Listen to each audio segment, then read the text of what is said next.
Egos ela lubili. Eze wine the light. Onye obula tire dibia. That came plus 1.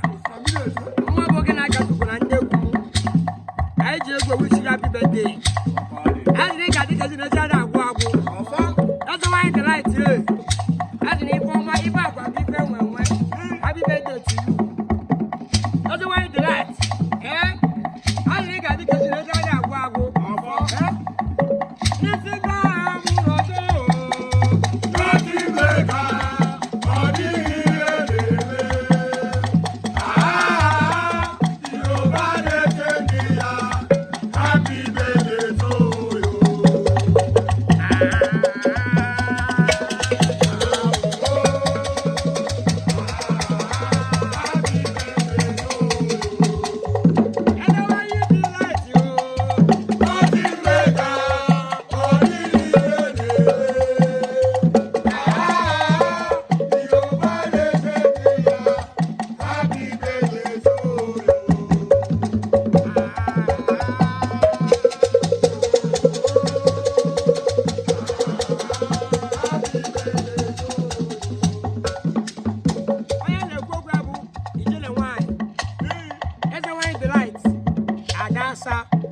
I don't know where she can.